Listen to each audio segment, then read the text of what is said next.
Estudo Bíblico, Atos 20. Viagem à Macedônia, Grécia e volta à Macedônia, capítulo 20, versos 1 a 5. Versos 1 a 3. Paulo subiu a costa da Ásia Menor a partir de Éfeso, ou por estrada ou por navio, provavelmente até Troade, e então foi de navio até a Macedônia, capítulo 16, versos 8 a 10, e Filipos, 16, versos 11 a 40, visitando grupos de crentes pelo caminho. Enquanto na Macedônia, Paulo pode ter estendido seu ministério até Ilírico, atual Albânia, Romanos 15, 19. Paulo chegou em Corinto, onde passou o inverno, de 56 a 57 d.C. Durante esse tempo, ele escreveu cartas aos romanos, Romanos 15, 26, 16, versos 23 e 24. Embora Paulo ainda não tivesse ido a Roma, os crentes já haviam fundado uma igreja ali, capítulo 2, verso 10 e 18, verso 2. Paulo escreveu para dizer aos cristãos em Roma que ele planejava visitá-los. A carta aos Romanos é um ensaio teológico sobre o significado da fé e da salvação, uma explicação do relacionamento entre Deus, os judeus e os cristãos gentios, uma relação de diretrizes práticas para a igreja. Verso 1. O propósito de Paulo de tornar a visita à Macedônia e a Acaia foi declarado em capítulo 19, verso 21, e realizou-se agora. A partida dos apóstolos em Éfeso foi comentada em 2 Coríntios.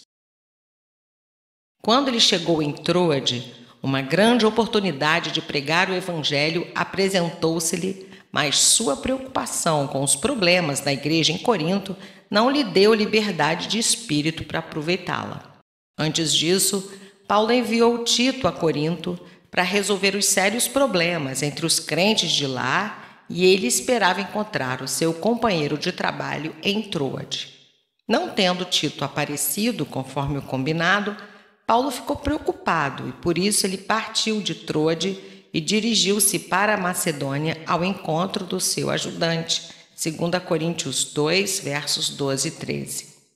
Quando Tito finalmente veio de Corinto, trouxe as boas novas da melhora das condições na igreja. 2 Coríntios 7, versos 5 a 16. Nessa ocasião, Paulo escreveu uma segunda carta a Corinto, enviando-a antes que ele mesmo fosse, através de Tito e um outro irmão. 2 Coríntios 8, versos 17 a 19. Verso 4. Acompanharam-no. Os companheiros de Paulo vinham de várias províncias nas quais ele havia trabalhado e foram relacionados por nome. Possivelmente, esses homens eram representantes oficiais de suas igrejas, escolhidos para acompanhar Paulo quando ele levou a oferta para Jerusalém. Capítulo 19, verso 21, 1 Coríntios 16, versos 1 a 4, 2 Coríntios 9, versos 1 a 5. Sópatro pode ser o Sosípatro, mencionado em Romanos 16, 21. Aristarco tinha fielmente acompanhado Paulo durante a terceira viagem missionária, capítulo 19, verso 29, e acompanhou o apóstolo a Roma, 27, verso 2, onde compartilhou de seu aprisionamento, Colossenses 4, 10. Segundo não é mencionado em nenhum outro lugar do Novo Testamento. Gaio pode ser diferente do Gaio Macedônio, mencionado em capítulo 19, verso 29. A respeito de Timóteo, ver estudos das cartas de Paulo a ele endereçadas. Tíquico foi posteriormente representante de Paulo a várias igrejas durante o aprisionamento do apóstolo. Efésios 6, 21, Colossenses 4, versos 7 a 9, 2 Timóteo 4, 12. Trófimo acompanhou Paulo a Jerusalém, onde sua presença na cidade levou à prisão do apóstolo. Capítulo 21, verso 29. Ele aparentemente acompanhou Paulo depois que o apóstolo foi solto do primeiro aprisionamento em Roma, 2 Timóteo 4, 20. Verso 5. Estes nos precederam. Aqui começa a segunda parte com o pronome nós, que vai até 20, verso 15, e continua em 21, verso 1. Lucas fora deixado em Filipos na segunda viagem de Paulo, capítulo 16, verso 16. Agora reuniu-se novamente ao apóstolo em Filipos e foi com ele até Jerusalém. O restante do grupo prosseguiu e encontrou-se com Paulo em Troade. Regresso a Jerusalém, capítulo 20, verso 6 a 21, verso 16. Verso 6. De Filipos. Os cristãos judeus celebraram a Páscoa seguida pela festa dos pães asmos, de acordo com as instruções de Moisés. Êxodo 12, versos 43 a 51, mesmo não podendo estar em Jerusalém nesta ocasião. O apóstolo permaneceu algum tempo em Filipos para comemorar com eles e depois navegou com Lucas até Troade, onde se juntaram ao restante do grupo. Verso 7. Partir o pão. Os missionários reuniram-se com os crentes em Troade no primeiro dia da semana, sendo essa a primeira referência clara à prática cristã de se guardar o domingo como dia de adoração. Os escritos dos primeiros pais da igreja confirmam que a igreja continuou a se reunir no domingo depois do término do período do Novo Testamento. Desde que eles estavam reunidos para adoração no primeiro dia da semana, o dia do Senhor, Apocalipse 1:10, essa celebração incluía a ceia do Senhor, capítulo 2, verso 42, e não era apenas uma refeição de confraternização, capítulo 2, verso 46. Paulo exortava-os. Este era um culto de pregação e ensinamento de domingo à tarde. Versos 8 e 9, muitas lâmpadas. A reunião foi realizada em um cenáculo no terceiro andar. A iluminação era fornecida por muitas lâmpadas fumacentas que tornavam o ar abafado e esfumaçado. Um jovem. A palavra grega sugere que ele tinha entre 7 e 14 anos de idade. Sua juventude, a fumaça das lâmpadas e a hora avançada, verso 7, gradualmente venceram sua resistência. Ele adormeceu, caiu pela janela aberta e morreu. Verso 10. A vida nele está. Isso não significa que ele não havia morrido, mas que a sua vida fora restaurada. Na qualidade de médico, Lucas sabia quando uma pessoa estava morta, como ele mesmo explica claramente, verso 9, que foi o caso de Eutico. Sua ressurreição é comparável à de Dorcas, capítulo 9, verso 40, 14, verso 8 e 1 Reis 17, 21. Verso 11. Partiu o pão. Refere-se ao partir do pão na ceia do Senhor. Comeu. Refere-se ao ágape, ou festa do amor, uma refeição fraternal que acompanhava a ceia do Senhor. Versos 13 a 15. O meu filho amado. Lucas e os demais membros do grupo tomaram então um navio de Troade e rodearam uma elevação de terra indo a Assos, enquanto Paulo viajou por terra. Ir por terra era mais rápido. Paulo talvez tenha querido ficar mais um dia ou dois para se certificar da saúde de Eutico. O apóstolo embarcou com os demais em Assos e navegaram para Mitilene, a cidade principal da ilha de Lesbos. De Mitilene navegaram entre o continente e as ilhas de Quios e Samos até Mileto. Verso 16. Havia determinado não aportar em Éfeso. Paulo não pôde comemorar a Páscoa em Jerusalém, mas estava especialmente interessado em chegar naquela cidade a tempo para o Pentecostes, festa celebrada 50 dias após a Páscoa. Paulo levava consigo doações das igrejas da Ásia e da Grécia para os cristãos de Jerusalém. Romanos 15, versos 25 e 26, 1 Coríntios 16, versos 1 a 4, 2 Coríntios 8 e 9. A igreja em Jerusalém estava passando por tempos difíceis. Paulo devia estar ansioso para entregar as ofertas no Pentecostes, porque este era um dia de celebração e de ações de graça a Deus por sua provisão. Verso 17. Presbíteros. houve tempo para enviar a Éfeso um recado a fim de que os presbíteros da igreja viessem ter com ele rapidamente. Estes eram os representantes ordenados da congregação de Éfeso, chamados para serem bispos e pastores da igreja de Deus. Verso 28, 1 Timóteo 3, de 1 a 7, Tito 1, 5 a 9. Versos 18 e 35.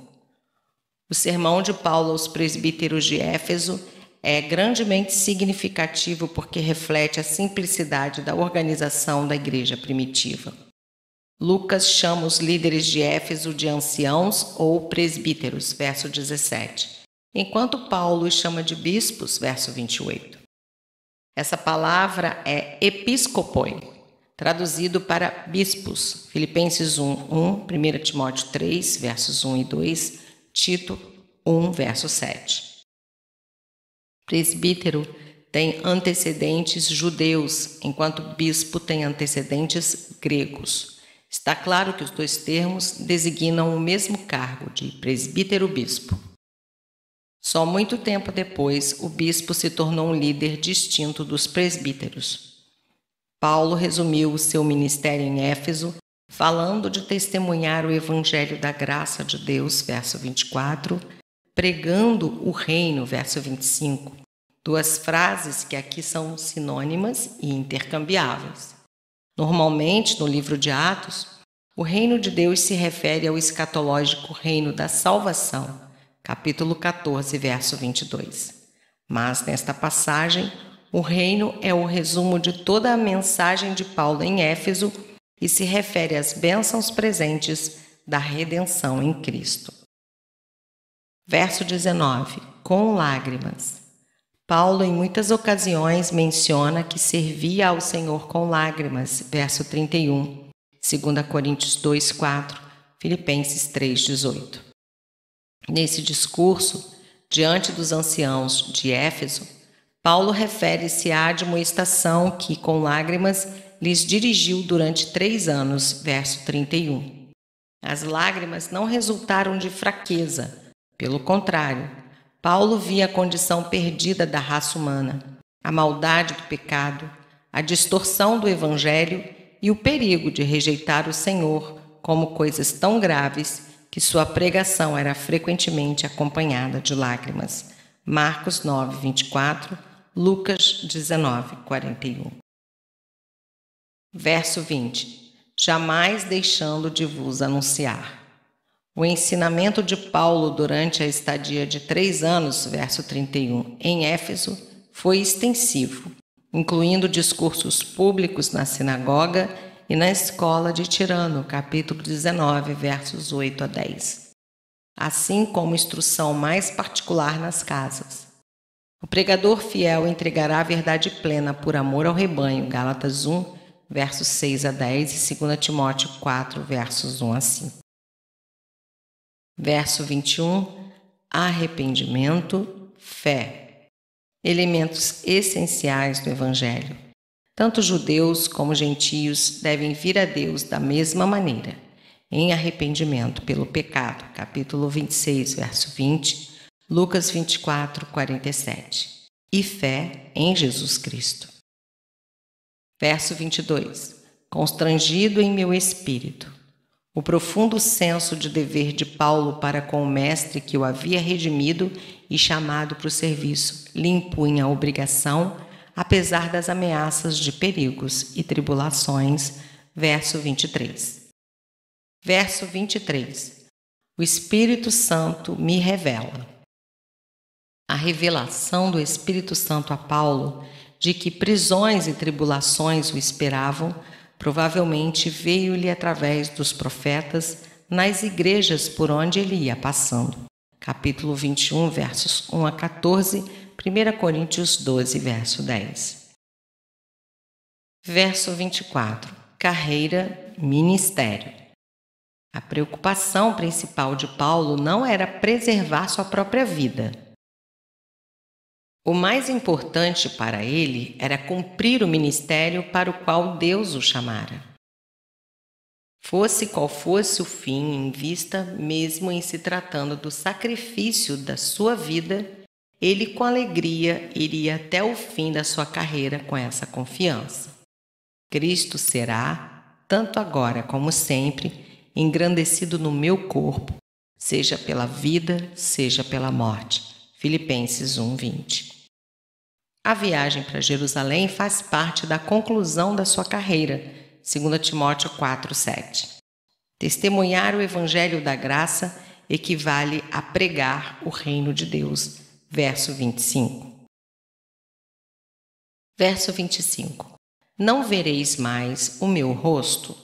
A declaração de Paulo era mais baseada em seu próprio julgamento da situação do que na revelação divina.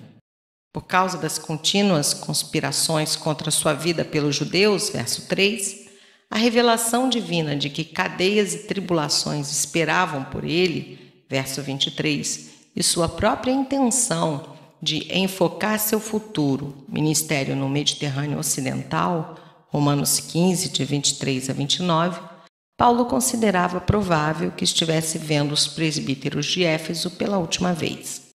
Contrariamente à sua profunda convicção, Paulo voltou a visitar a igreja de Éfeso após sua primeira prisão, 1 Timóteo 1, verso 3.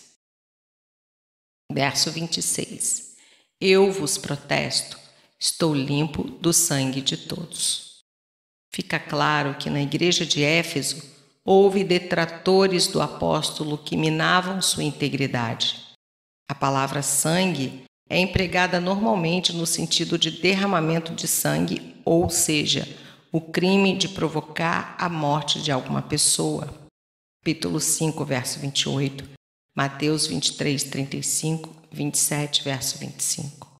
Aqui significa que, se alguém ali morresse espiritualmente e se perdesse para sempre, Paulo estaria isento de culpa. Verso 27.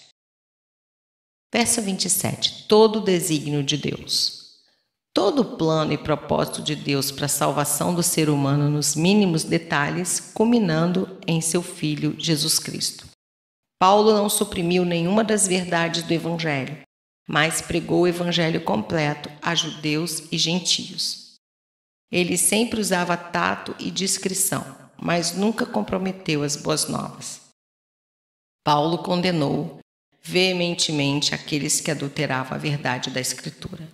2 Coríntios 2,17, 2 Timóteo 4, versos 3 e 4, Apocalipse 22, versos 18 e 19. Versos 28 a 30. Uma oportuna advertência que se provou correta por acontecimentos posteriores em Éfeso. 1 Timóteo 1, versos 3 a 7, 19 e 20, 6, de 20 a 21 e Apocalipse 2, 2. Falsos mestres já estavam infestando as igrejas da Galácia. Colossenses 1, 6 e de Corinto. 2 Coríntios 11, verso 4. Verso 28. Atendei por vós. Paulo repetiu esse chamado para o autoexame a Timóteo quando seu jovem filho na fé servia como pastor na congregação de Éfeso. 1 Timóteo 4,16, 2 Timóteo 2, versos 20 e 21. Bispos são os mesmos que bispos e pastores. 1 Timóteo 3,1.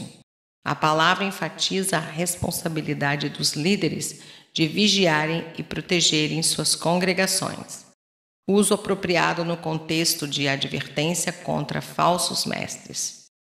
Com o seu próprio sangue, Paulo cria tão seguramente na unidade de Deus Pai e do Senhor Jesus Cristo que pôde falar da morte de Cristo como derramamento de sangue de Deus, que não tem corpo. João 4, 24, Lucas 24, 39 e, portanto, não tem sangue. Versos 29 e 30. Lobos vorazes. Emprestada de Jesus, Mateus 7, 15, 10, verso 16, essa metáfora sublinha o extremo perigo que falsos mestres representam para a igreja. Falsos mestres logo ameaçaram as igrejas da Ásia com o gnosticismo. Veja Colossenses, 1ª, 2ª e 3ª João, Apocalipse 2 e 3. A advertência profética de Paulo nesse versículo foi cumprida já que a igreja de Éfeso logo foi infestada por falsos mestres, alguns dos quais, aparentemente, eram líderes da igreja. 1 Timóteo 1, versos 3 e 7, 19 e 20, capítulo 6, versos 3 a 5. Verso 31.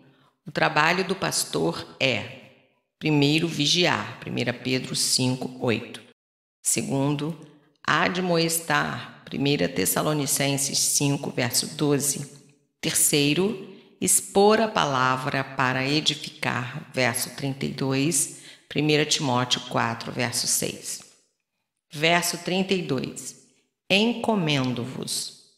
O ministério que Paulo recebera, verso 24, agora é passado para os pastores, verso 28, submissos ao Senhor e à palavra. Edificar, não como templo de Diana, mas com crescimento espiritual. Versos 33 a 35. Paulo lembrou os efésios do seu costume de fazer tendas, não apenas para o seu próprio sustento, mas também para atender às necessidades dos outros que estavam com ele. O principal objetivo da contribuição na igreja primitiva era suprir as necessidades dos irmãos pobres mais do que sustentar a pregação do Evangelho, como é o caso hoje em dia. Verso 33. De ninguém cobicei. O amor ao dinheiro é uma característica marcante dos falsos mestres. Isaías 56, 11, Jeremias 6, 13, 8, 10, Miqueias 3, 11, Tito 1, 11, 2 Pedro 2, 3. Porém, não caracterizou o ministério de Paulo. 1 Timóteo 6, versos 3 e 5. Verso 35. Socorrer os necessitados. 1 Coríntios 4, 12, 1 Tessalonicenses 2, 9, 2 Tessalonicenses 3, versos 8 e 9. Palavras do Senhor Jesus. Essa é a única citação direta do ministério terreno de Jesus registrada fora dos evangelhos. A Bíblia não registra todas as palavras ou ações de Jesus. João 21, 25. Verso 37. Grande pranto entre todos. A expectativa dos anciãos efésios de que não veriam mais o rosto de Paulo e maneira como ele lhes serviu, com desvelo e solicitude altruístas, compartilhando das suas alegrias e tristezas e lhes ministrando em meio a lágrimas e provações, versos 19 e 31, levaram-nos a estar de coração partido durante a despedida entre eles e o apóstolo.